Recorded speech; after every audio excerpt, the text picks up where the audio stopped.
Oh, wow. Yes. That looks wicked awesome. What's up, YouTube? Welcome back to an exciting episode of Camp Aspinall. So we've been required to actually insulate the foundation before we backfill. So that's been done today, all the way around the perimeter. Had to do some jackhammering on the other side to make it fit. But yeah, that's a new thing over here. The foundation pour was a little too high. This had to be jackhammered down. This still has to get cleaned out here. Let's take you around back. There we go.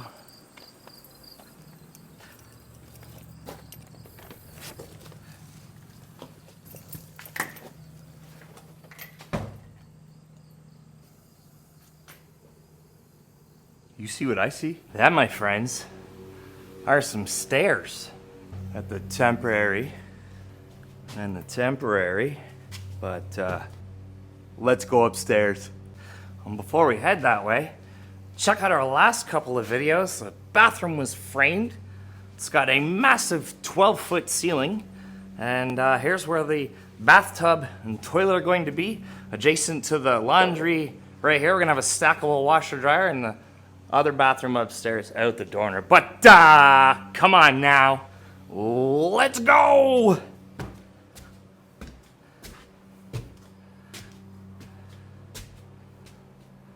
I'm seeing this for the first time, my friends, just like y'all. And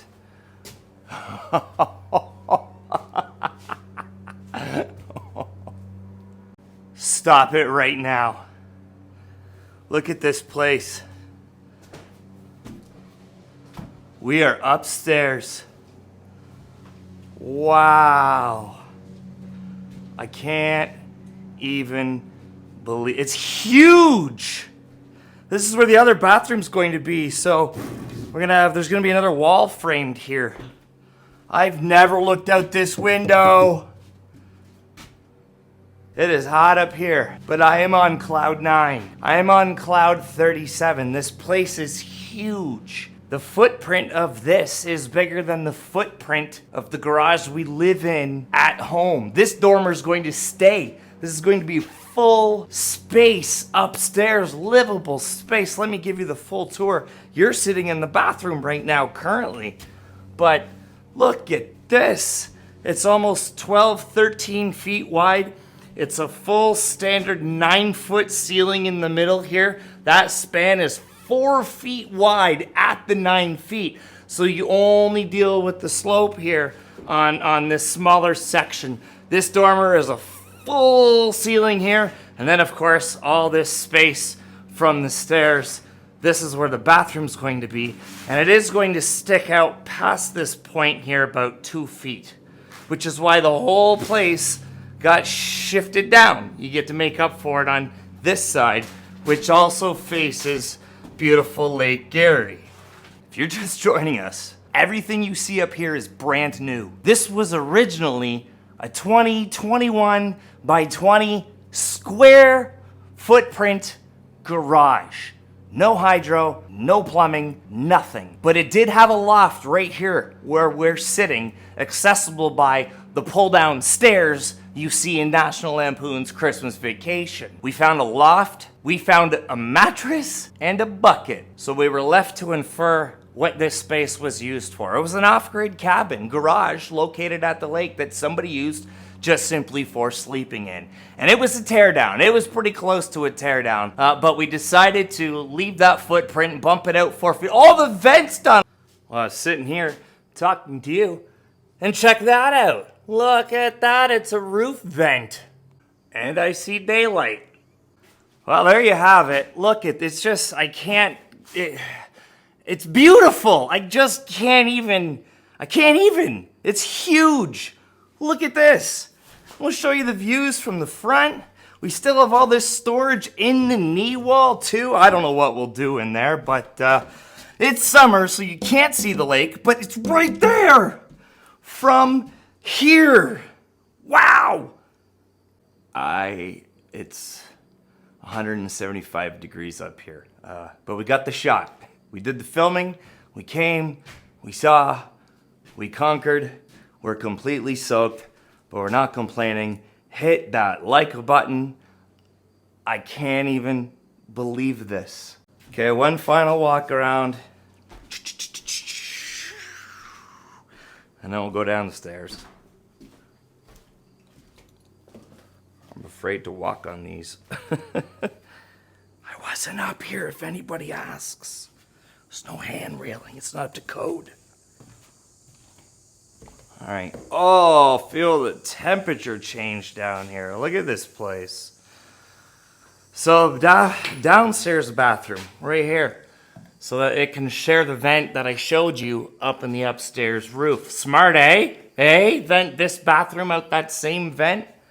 This is going to be all storage here, floor to ceiling storage underneath this stair all the way to the landing. And this is also going to go all the way to the ceiling here so we can get away with no handrail on this section of the stairs. This is all going to be left open.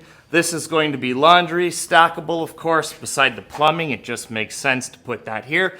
We're going to continue to run the plumbing down this wall, and this is where the kitchen's going to be. It's going to be an L right at the front door, which is going to open to some kind of vanity here now that we've saved 2 more feet. This used to be a garage door. Scrap the garage door, install the patio door. We now add this much wall space on this side so we can do winter jackets and coats and all kinds of front door stuff. Maybe some hooks on this original beam right here. And the plumbing from the street is going to be at the road. It's going to run on the outside of this wall, and it's going to come in right here underneath the stairs. So the water main is going to be right here. Once we get the services into the building, then we can go ahead and pour the cement all the way back into this space. This is here because we bumped out the wall 4 feet. The original exterior wall of this garage sat right here. We bumped it out to add services, to add stairs so that we can go up and still have the original footprint as livable space indoors. So it is way taller than the original footprint. The original roof, it still started at the same height, but the pitch was much less steep. So it was just an attic up there. So by making that pitch, so much higher, we've added the loft space upstairs, and we were able to cram this dormer in right here. So we could put a fully functional bathroom right there up in that dormer. That's going to feed directly into the bathroom below it. If you're new around here, we've been doing a vlog day for the last 30. Welcome to day 30, my friends. I forgot. We made it to day 30. For those of you that have just joined us, we've been vlogging this build for the last 3 months. I think it started in May. Well, the building started last April, but we started vlogging full time on it back in May. And that includes the foundation, pour all the way, everything. Go back and have a look at it. All right, one more sweep, and then we'll lock up, get out of here for another day. So this is what's going underground on the foundation out the front. I'm not sure why that window's there, I can't remember, but these are all original, all the original windows and doors were replaced, including this garage door, which is now your standard patio door because the lake's right there and you don't want to be dragging sand inside, so we could put something outside here. Smart thinking, it's not our first cabin built at the lake. Sawdust everywhere. But check out these ceilings. I'm on the 3rd step. I'm 5'10", and there's probably still 6 inches. These are 11-foot ceilings. So while the building is set up to, on paper, 1 bed, 2 bath, in modern times with open concept, there's no reason why this downstairs space can't be a +1.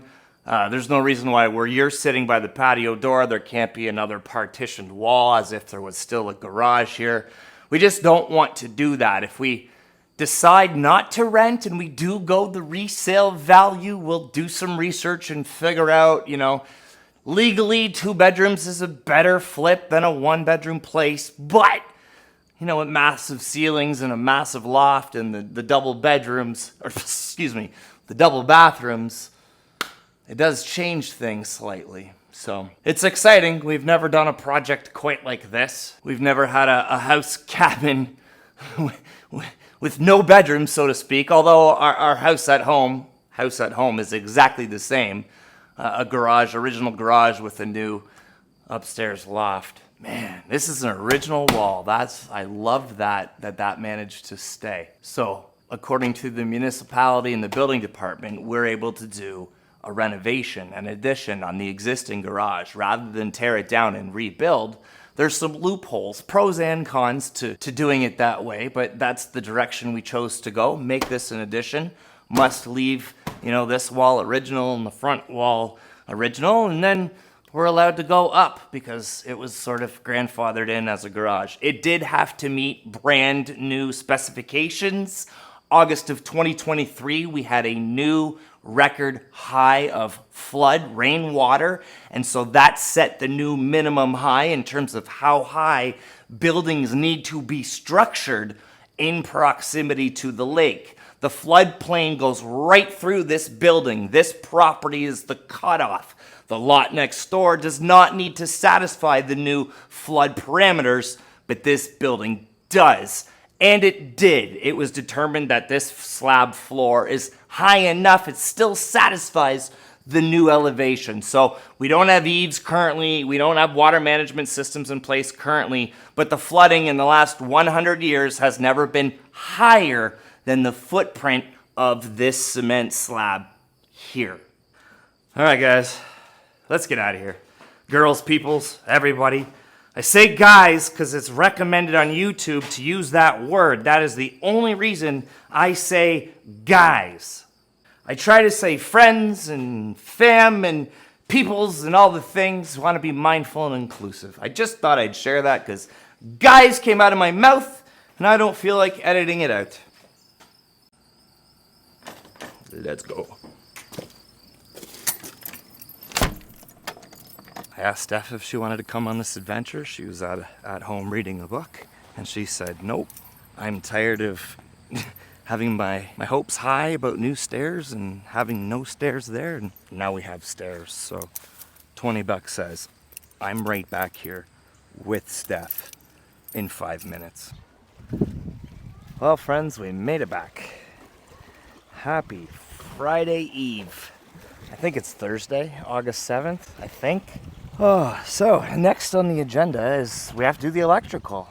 We've outsourced that. We found a crew that's going to do that. We are very capable. We just don't have time, and let everybody do what they're good at so we can continue to grow the portfolio and grow all the brands and do what we need to do. So electrical will be coming next.